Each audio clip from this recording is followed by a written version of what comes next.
今回はロルバーンを使って読書ノートを作っていく様子をご紹介します。せっかく本を読んでもしばらく経つと内容を忘れてしまうことってありませんか？私はそれがもったいなくて読書ノートをつけ始めました。後から読み返すのも楽しみの一つになっています。使うノートはロルバーンの L サイズです。ノートはロルバーンじゃなくても全然 OK なんですが、ロルバーンはいろんなデザインがあるので、自分のお気に入りのデザインのものを選ぶとさらに読書がはかどるかもしれません。私はこのノートを空を旅するようにいろんな物語と出会いたいなという気持ちで作りたいと思ったので、こちらのデザインを選びました。こうやってなんとなくの気持ちが形になるのって楽しいですよね。皆さんもお気に入りのノートをぜひ用意してみてください。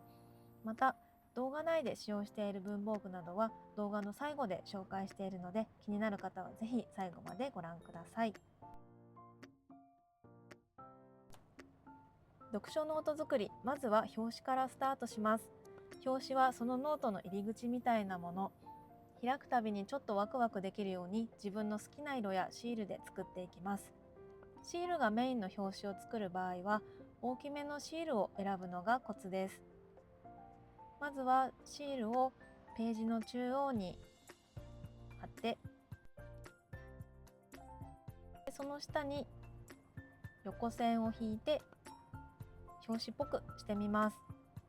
でそこに日付やタイトルなんかを小さめの文字で書くとバランスが取れていい感じになります。こんな感じで表紙っぽい雰囲気が伝わるといいのですが、いかがでしょうか？別のパターンでシンプルに文字だけの表紙も作ってみました。で読書ノートっぽくするためにちょこっと本のシールとかマステをワンポイントで貼ってみてもいいかもしれません。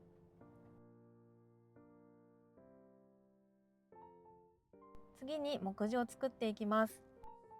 最初の数ページを開けておいて、ここに読んだ本のリストを書いていきます。マス目はこんな感じに分けてみました。私の場合、まず上の方に目次と書いて、ちょっと英語で装飾したりしてみました。一番左にナンバリングをざーっと下まで書いていきます。こんな感じですね。で次に本のタイトル、作者、発行元、出版社を書いています。さらに色分けでジャンルを分けるのもおすすめです。例えば小説は紫、ビジネス書は青、エッセイは黄色みたいに分けておくと読み返すときに便利です。私はよくミステリーを読むのでミステリーを緑にしてみました。ここはもうね、独断と偏見で色分けしています。自分の好きなジャンルと好きな色合わせてもいいですよね。こんな感じでポンポンと色分けしていきます。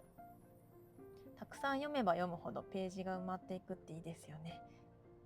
目次があるだけでこのノートちゃんと使えてるなって満足感もあります。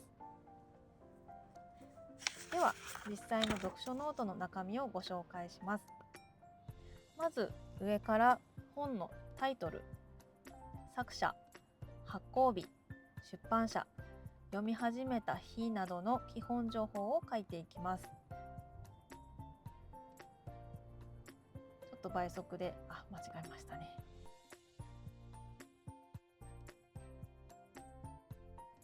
で私はですね、帯のキャッチコピーとかも書いています。帯って読むとき邪魔になるので、捨てたいけど捨てたらもったいないなみたいなのないですか？でこうやって帯の内容も書いておくと安心して捨てられるので、こだわりのない方にはおすすめです。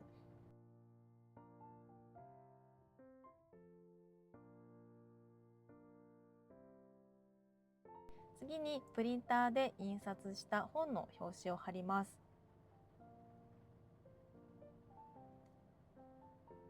いい感じのバランスになるようにペタッと貼ります。でその下に太字のペンでナンバリングをします。あとは本の5段階評価ができるように星印のマステを貼ります。もしプリンター面倒だなとか持ってないよって方は、太字のペンでナンバリングして、こんな風にタイトルを大きく書くだけでも読書ノートっぽくなります。あとは小説だとあらすじ、ビジネス書だと要約や読みたいと思ったきっかけとかを書くと、後から見返した時にですね、本の内容がパッと思い出せて便利です。こんな感じですね。そこまで書いたら印象に残った言葉や感想など自由に書いていきます。例えば小説だったら、このセリフ泣いたなっていう一文を書き写したり、ビジネス書だったら、この考え方今の自分に必要だなって感じたところをメモしてまとめたり、時にはですね、イラストやスタンプとかシールも使って気分でページを飾ったりしてもいいと思います。そう言われても、いざ書こうとするとペンが止まってしまうなという方は、こんな項目で書いていくのもおすすめです。もちろん枠にとらわれず自由に書いても OK なんですが、ここで大事なのが自分の言葉で書くことなんですね。私は何か本を読み終わった後、すぐに小説だったらレビューとか考察ブログとか、ビジネス書だったら他の人の感想とか読みたくなっちゃうんですけど、ここはもうぐっと我慢して自分の読書ノートをある程度書いてから見るように気をつけてます。でそうしないと他の人の感想に引っ張られてしまって、自分の言葉で思いを表現することがかなり難しくなってしまうんですね。なので誰かの感想を見てしまう前に、自分の読書ノートにうまくまとまっていなくてもいいので、感じたことを書いてみましょう。そうすることで後で読み返した時に、この時の自分こんな風に感じてたんだって当時の自分を思い出せたり、そこから成長した自分を感じることができたりと、世界に一つしかない自分だけの読書ノートを作ることができるんじゃないかなと思います。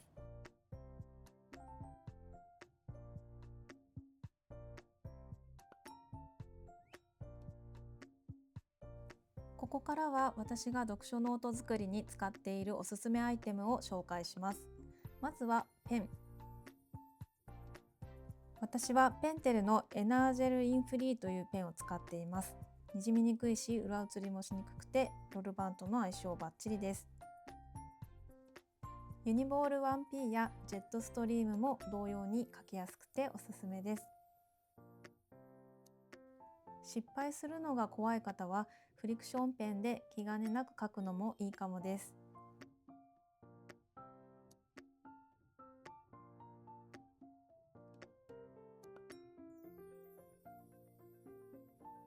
目次を書くときに作った枠のこの線はジュースアップのシルバーです。枠がシルバーだと文字を邪魔しなくてページがすっきりします。太いペンはペンテルの太字ペン。程よい太さがページのアクセントになります。水性でロールバーンでも裏抜けしない素晴らしいペンです。すごくおすすめです。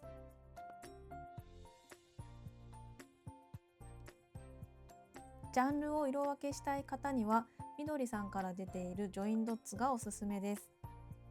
1本で3色セットになっているので手軽に色分けできて便利です。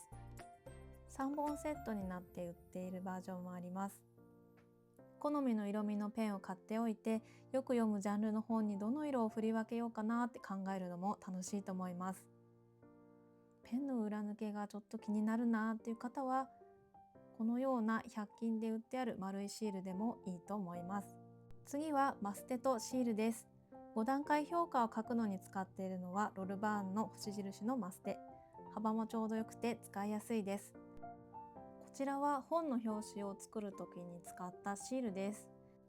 フレークシールは BGM さんから出ている古書がいっぱいですというものと、手書きの可愛いイラストはマインドウェーブさんのシールです。どちらも可愛いですよね。最後に個人的に欠かせないのがフォトプリンターです。私が愛用しているのはキヤノンのセルフィー。ちょこっと印刷したい時にすごく便利です。お値段は決して安くはないんですが、いろんな手帳ライフに使えるので欠かせない存在です。裏面がシールになっているのでページが汚れにくいのもポイントです。読書ノートを続けていると、読むという行為がただのインプットではなくて、自分の中でゆっくり発酵していくような感覚があります。たった一言が何年後の自分を支えてくれたり、忘れかけていた気持ちを思い出させてくれたり、そんな静かな記録がこの読書ノートかなと思います。今回の動画が皆さんの読書時間をちょっとだけ豊かにするきっかけになれたら嬉しいです。最後までご覧いただきありがとうございました。またゆるっと動画更新するので、ぜひ通知をオンにしてお待ちいただけたら嬉しいです。バイバーイ。